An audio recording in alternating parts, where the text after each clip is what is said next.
So we're back in the garage. We got the Lightning in here. I had to sort a few things out. One of them was the supercharger coolant pump. It stopped working completely, so it is a Bosch pump. You know, I think it's made for Ford. I think this is the same pump for a lot of supercharged OEM vehicles.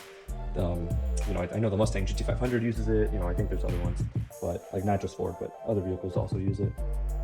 I ordered a Ford Performance part number, which is this one, and it ended up coming in a Ford Motorcraft box. But like I said, I think no matter where you get it from, it'll be the exact same pump. And I knew it was bad. I swapped the relays for the fog lights and the coolant pump on this. And I knew it was bad because when it was running and it gets up to temp, you should see the coolant moving. You can see there it's still, and if it is, obviously it's either off or not pumping. So I knew it just wasn't pumping. So I knew it was going to be the pump. And basically the way it works is this is your reservoir. You have two hoses, one that goes through everything. This one goes down into the pump, you know, where it pulls the fluid and then it runs it through. So here you got the pump, you got the connector, you got two hoses. You just unclamp the two hoses, you unclamp the bracket, you unhook the connector, you pop in the new one, and you're good to go. I don't believe you have to bleed it or anything. And if you look there, you can see, without the glare, it does say Bosch. Like I said, it's the same part, no matter where you get it from. So that's done. The other thing we got to do, and you can see here, is replace the fuel tank. It started leaking. I was driving with my buddy around. We went to the drive-thru. He's like, "Hey, I smell gas," and I'm like, "Nah, it's got to be the car. You know, it's got to be that shitty Acura behind us." But no, it was me. And you can see there where the strap started rotting out. So I'm assuming where it makes contact with the tank, it started just rubbing and obviously rusted, and you know, it started leaking. So with these gas prices, you know, it sucked that kind of leaked, but no big deal. Gonna replace it. This is a Dorman tank, which I'm really happy that it came painted, which is a really nice touch. Thank you, Dorman. Saved me some time there. That's the part number. And I'm also gonna replace the fuel filter while I'm here. That's the part number for the fuel filter. The fuel pump, I think I'm just gonna reuse. I mean, depending on how it looks, obviously. Same thing, there's with these two vent valves that are in there. You know, I'll take a look at them. They're like 80-90 bucks a piece, but I mean, if they're fine, you know, visually, if they look okay. I didn't have any check engine light before, so it should be okay. Then I also have a fuel tank pressure sensor. If it looks fine, I'll just pop it in. If it doesn't, you know, I'll just go buy a new one. No big deal. This is the seal with the bolts that came with the tank. The straps are a little separate. They did not come with the rubber seal, or rubber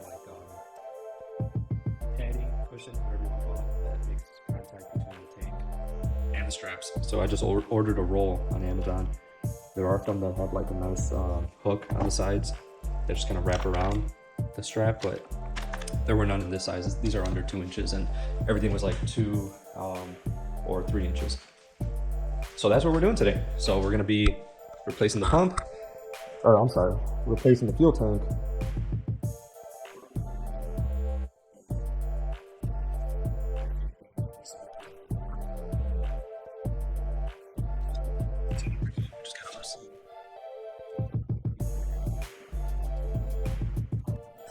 But everything's pretty accessible when you're on the other side of this frame rail, which is pretty much center of the vehicle. But yeah, I'm gonna go ahead and get started. First things first, gotta disconnect the battery terminals. You definitely don't want the pump having power or anything electrical while you're in there.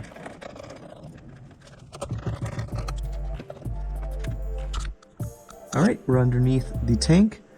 First bolts we're gonna remove are that bolt right up there that holds a strap up in there on this side, and this one, the other one is that one right there.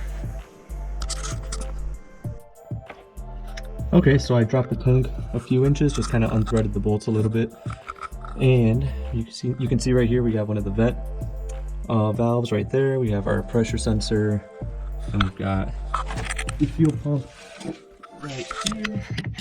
Sorry about that. So just gonna disconnect all that, and then we'll finish dropping the tank. I'm gonna loosen up the hose clamps holding the filler neck and this vent tube.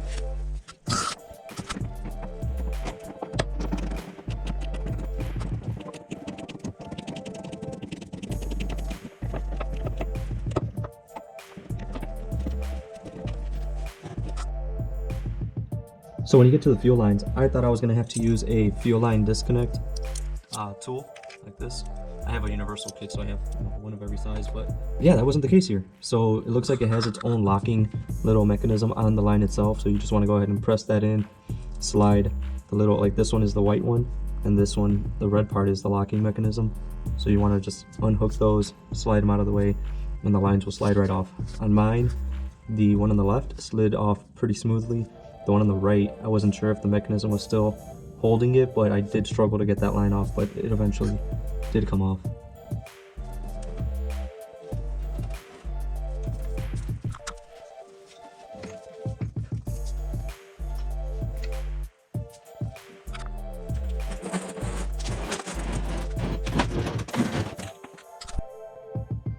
All right, got the tank out. I did have to cut the hose on these vent valves. I just couldn't get them off while the tank was still up in there.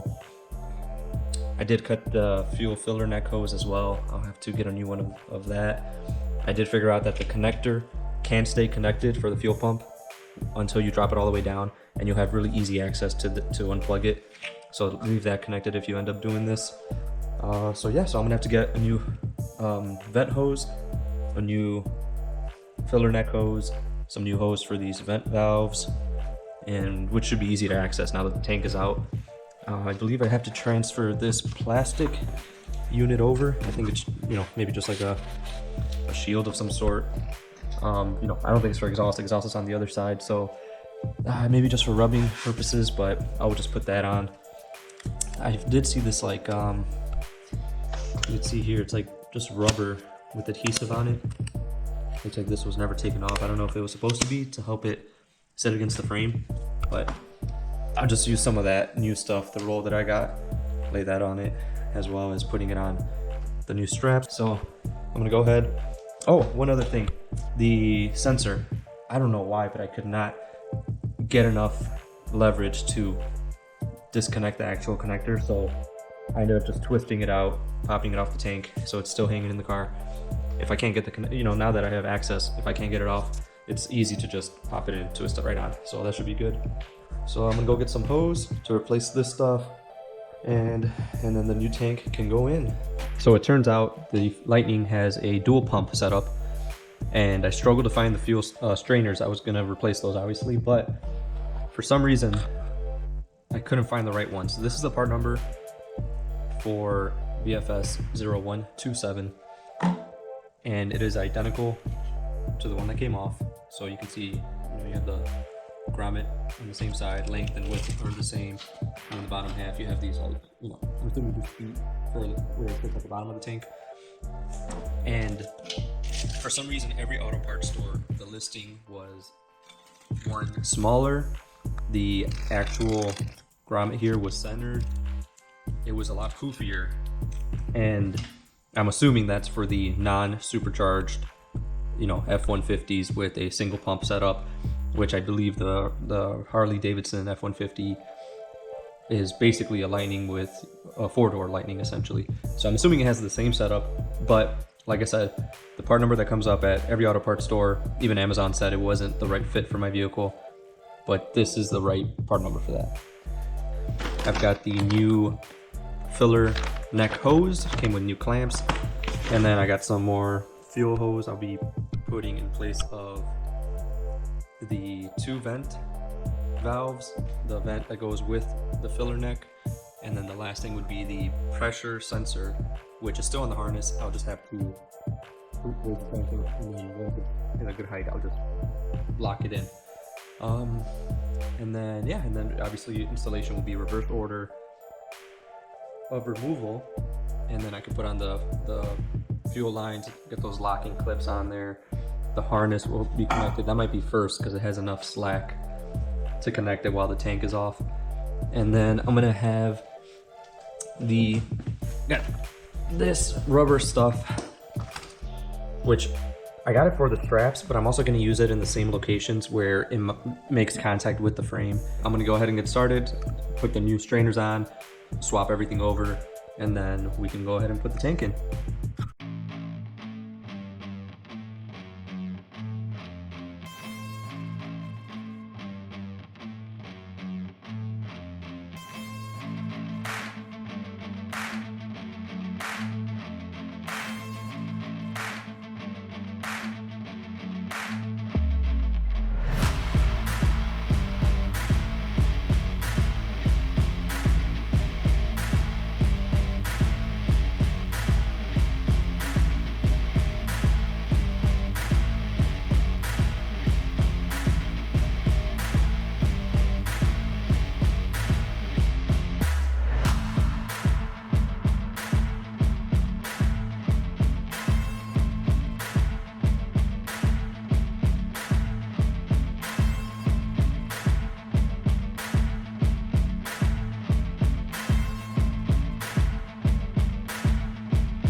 And a quick look before the tank goes up. One thing I forgot was the plastic shield on this side of the tank.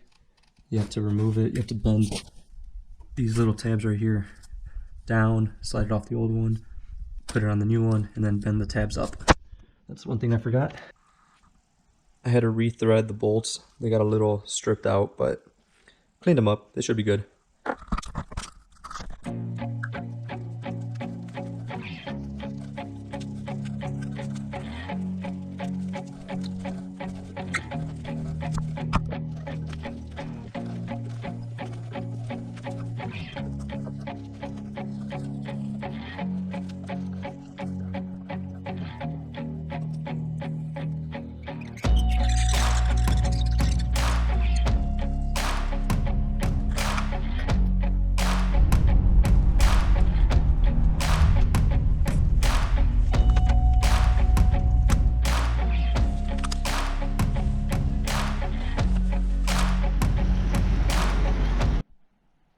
Don't even bother trying to retap the bolts.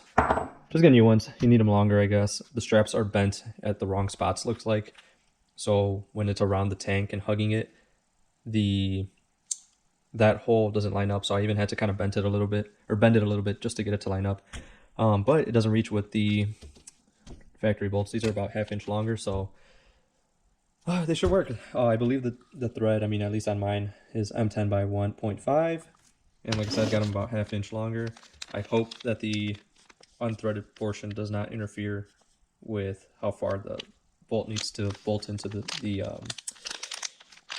threaded insert that's in the frame. So let me try that out.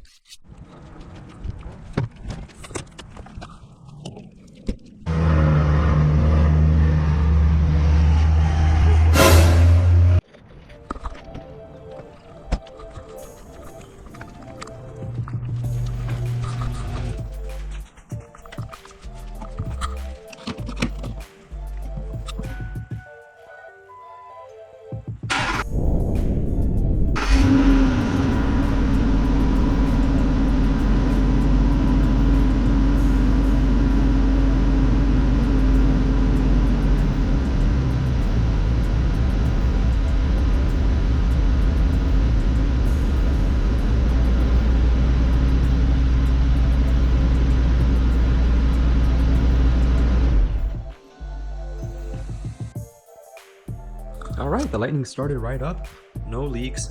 I shut it off, I closed the door, it's still cold. I just want the nice weather, man. This Chicago weather sucks. But anyway, yeah, tank is on. I will just have to get the bolts with the longer threaded portion because I ended up maxing out the bolt. And I still feel like I can nudge the tank if I push, push on it. So I'm not too happy with that. So yeah, I'll get those new bolts, replace those. And yeah, that job is done. I don't have to worry about that. Got a new tank. And actually, I don't even know. What do you do with old tanks? Comment down below. What do you do with an old fuel tank? I mean, do you just scrap it? I don't know. One thing I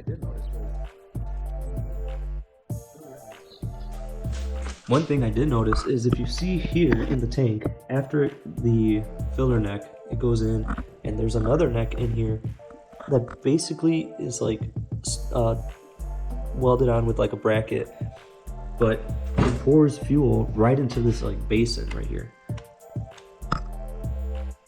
And in the new one, it doesn't have that neck. It kind of just pours right into the tank, which I don't know if that really affects it much. I want to say the only thing it might affect is the reading might not be as accurate as it should be, but no big deal, I guess. As far as Lightning content, comment down below if you want to see more Lightning stuff. There's a few other things I want to do to it. At the moment, I'm going to put in this backup camera, which is an exact camera, or an exact handle replacement, except it has this molded camera put into it, which is pretty cool. So I do have a backup camera, so the only thing I'll have to do is just unmount or unplug the one I have and then plug in the new one. So that'll be nice and easy. I do want to lower it. This does have the 2003, I think it was an upgrade to where they added an extra leaf in the leaf springs on both sides, and that basically raised the truck a little higher because I guess it was for an increased tow capacity. And yeah, I definitely want to go lower. I don't know if I want to do lowering springs or if I want to do lowering spindles yet, but definitely want to do it. And then rear, it's just going to be a drop shackle, so it has multiple mounting points. And then sometime in the future, I'm going to have to remove the supercharger. I'm going to, inspect it. Maybe I'll send it out to get it rebuilt at 120,000 miles. If it didn't have it already, I mean, it don't need it. So I'll probably do that while it's out. And I think I'm going to take it off because my PCV, I believe, is leaking in the back. It's a common issue too. There's a PCV hose that mounts right to the intake manifold or the intercooler plenum, and I guess basically it just kind of gets brittle, it leaks, and I'm gonna have to replace that. So that'll be coming up soon. And yeah, so let me know what you guys think. Oh yeah, no more chrome taillights. I'm gonna have to get different taillights. Don't forget to like and subscribe. Comment down below if you guys like the Lightning content, if you want to see more, or if you want me to stick to the Maverick stuff. All right, thanks for watching.